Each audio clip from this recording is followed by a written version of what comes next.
quite a nice walk through Yarra Park. Heading over to the Melbourne Park Function Centre now, catch up on the judging. It's probably just about to start, if not already started. So hopefully I haven't missed my print, but more than likely it's going to show up at the end of the session, like it normally does.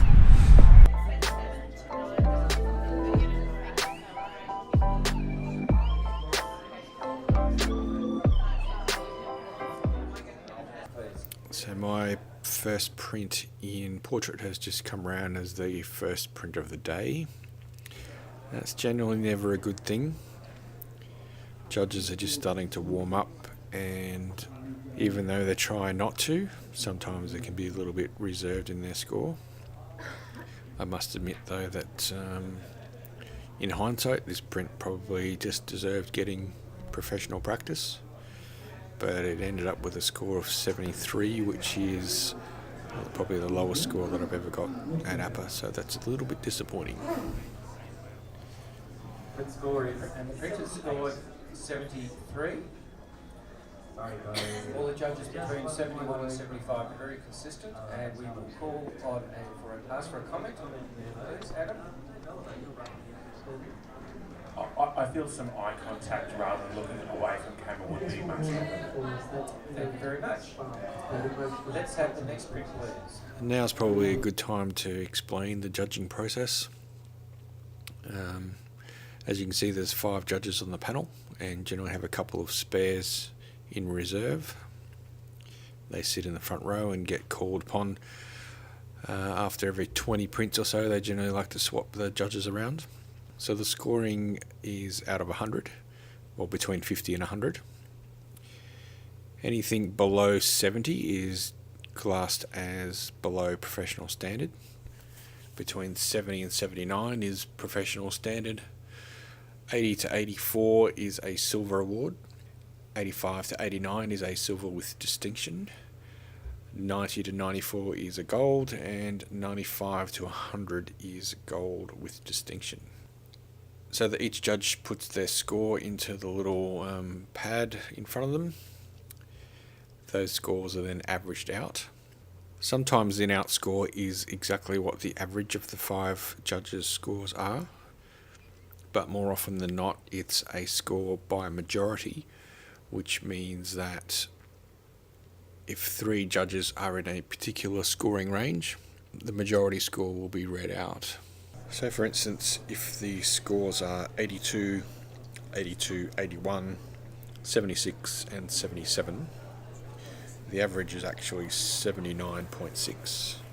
But because 3 of the judges are in the 80 range, which is silver, the majority score will be 80, and it will get a silver award because the majority of the judges thought it should be a silver award. If, for instance, one particular judge is 5 points or more away from the majority score, they have the option to challenge.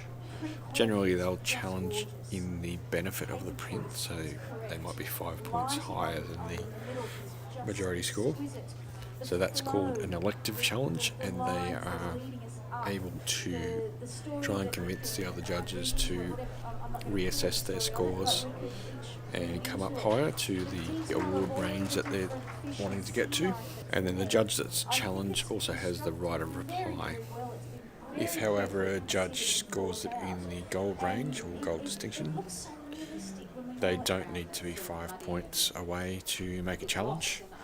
It is expected that if you did give it a gold and the in-out score is not in the gold range, that you should challenge. You should stand by your score and try and talk the other judges up into the gold range. That's just being respectful to the print and standing by your score. So there's another type of challenge called the automatic challenge, and that's when a judge is 10 points or more away from the majority score. They don't get an option, they have to challenge. Sometimes it may be in the negative, so they quite often won't challenge if it's just going to drag the print down, unless the judge firmly believes that the other judges have overscored it. Then they do have the option of challenging and highlighting the faults that they see in the image. But generally it's in the positive, so a judge may be 10 points higher than everyone else, and in that case they definitely should be challenging. So they get to mount their argument, but they don't get a right to reply in that situation. So that's the basic mechanics of how the judging process works. Now, as a judge, what we look for is initial impact. So as the print spins around, we're looking for something unique that grabs our attention straight away. And then we'll go up to the print for a closer look. Sometimes we're disappointed when we get up there. It's not as good a quality image as it appeared from the seated position. And sometimes we find that it's actually even better, and there might be some little bits of information in the image that we can't see from the seated position that helps us bring our score higher. So generally we're looking for overall aesthetic, we're looking for print quality, we're looking for technical skills such as focus, handling of highlights and shadows, composition, and if it ticks all those boxes initially, then you're looking at a print that sits in the professional practice scoring range. But if it's got something extra, it's got a bit of storyline, it's got something to really hold our attention, the subject matter might be really unique, that's when you start looking at it as an award image, and then it's a matter of determining where it sits, whether it's silver distinction, gold or gold distinction. Obviously for something to be awarded gold or gold distinction, it has to be outstanding in pretty much every aspect. So technically, in storytelling, in content, and more often than not, it just has to be something rather unique that hasn't been seen hundreds of times before. So luckily my second image in portrait did a little bit better. This was an image of Denisa Strakova shot in Český Krumlov in the Czech Republic during my European trip last year. So as you can see, luckily this print did score a little bit better with scores of 86, 78, 82, 83 and 78, which meant an average of 81. Judge number one, who was Jerry Johannes, with a score of 86, was 5 points above, so he was able to challenge and try and talk the print You up. can see how every line is pointing towards the subject. Everything's straight, everything's angular, it's all pointing. Now when it's straight lines, it's not as soft. She's a dancer of some description, she's quite delicate, she's breaking those wrists, the arm, the legs there as well, lifting her face up to the light is what she should do in the situation. The lights, the two lights that we actually see, many of us will often say, well, they're too bright, they're not enough. I think it's perfect. The expression is delicate, it doesn't have to be overly dramatic. I think it's dramatic enough to be in that sort of context. If you look at the colour palette, I think it's beautiful, but looking at those deep shadows and extreme highlights shooting in the sun, I think the degree of difficulty in achieving that exposure, that composition, and what they've done in post-production, I think gets it over that 85 plus line. Alrighty, I'm going to call on Jacinta for your thoughts. Now you've had a good long look at it. What Jerry was saying that you enjoyed with the two lights is probably what I was struggling with and wondering why we had two lights. Still can't hear you. Can you hear me now? Sorry. It's a nice phone. So I was wondering why the two lights were there, because there's quite a lot of direct sunlight coming in from the window and on the left. And also just the saturation on the right arm and the highlights, and really the composition. I was struggling with that wall on the left. So they're the things that sort of brought it down to a bit. Alright, you can have a listen to David Oliver. David, you've given this silver.